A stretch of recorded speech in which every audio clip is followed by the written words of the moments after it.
Hello, Anna. How are you? Good. Very good, thank Very you. good. Salad, please. Oh, this looks amazing. Look at the colour. I love it. Abby, you go as hard as anyone I think I've ever met. How are you finding slowing down in a place like this? It's been lovely. Yeah, it's not often that I get to really step back and relax and refresh. So from the minute you walk through the doors here, I just feel like time slows down and yeah, I'm just totally embracing everything that it has to offer. Well, speaking of slowing down, Mark Bunn is up here, who's a legendary teacher of meditation and knows your space really well. So you're going to learn meditation today. What are your thoughts on that one? I am. I've never really been a big meditator, so I know that Bunny is an absolute guru in this space. So I'm going to be a complete student of his game today. I guess the biggest part is probably starting. So how did you first get involved with TM? Yeah, I was 19 at the time. Yeah. My darling sister and her soon-to-be husband had just learnt.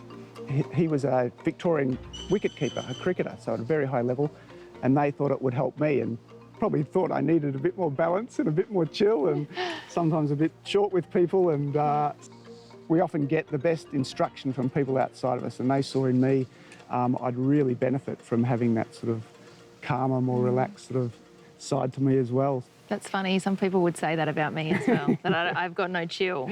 Yeah, yeah, we love a bit of chill. Yeah. And I loved it. From the first time I learnt, I just had this beautiful experience, and I would actually meditate in the toilet cubicles. You'll love this. So before a game, you know, everyone's kicking footballs, and back in my day it was rock and roll music and Pat Benatar, and I would sneak off to the toilet cubicles and do my TM for 20 minutes. So I loved it. And what I really loved was just the simplicity of it. It was effortless.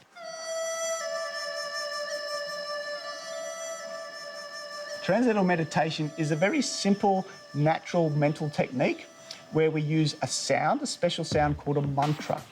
And that mantra allows the mind to go from the superficial level of everyday thoughts. People have lots of thoughts, busy, stressed, and to what we call transcend.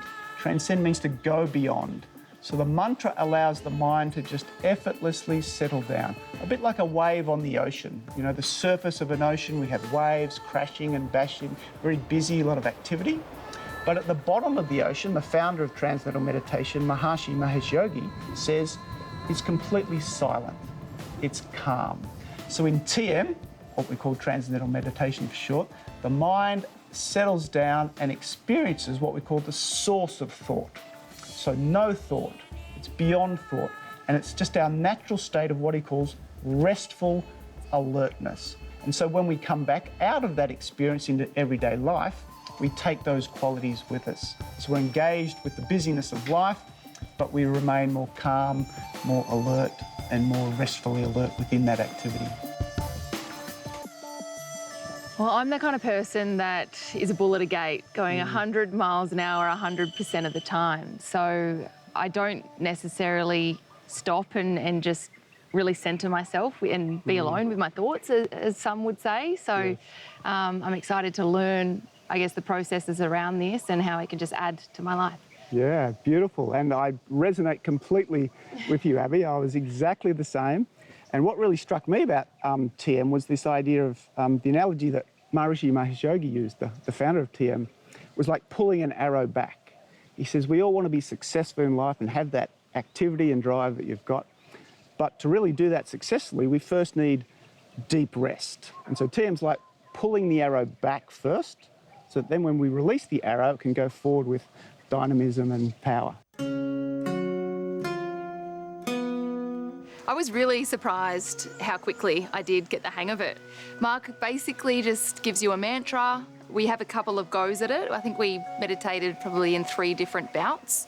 The first one, it's hard to stop your mind from racing, particularly being somebody who does have a really active mind, who's always jumping from thing to thing. But by the 3rd bout of the meditation with Mark, I really felt like I had the hang of it and I was able to keep, I guess, focused and really centred in my own mind. I got so much out of my conversation with Mark, and the main thing being how similar we are. He's always been hectic in his life, always busy as well, but he actually takes that time out of each and every day just to be alone in his thoughts and centre himself. And it's an amazing feeling, actually. I felt as though I had this massive burst of energy walking out of that session with Mark. So the practical application of TM is ideally 2 sessions a day of about 20 minutes. So most people find that first thing in the morning when they get up, and then sometime in the afternoon or early evening. This is definitely something that I could see incorporating into my own life. I think it was more so just sitting down with somebody and learning is the first step, which a lot of people probably don't think they have the time to do. But I feel that as soon as you sit down with Mark and you learn the process and you get the hang of it, it's certainly something that I'll look to continue in the future.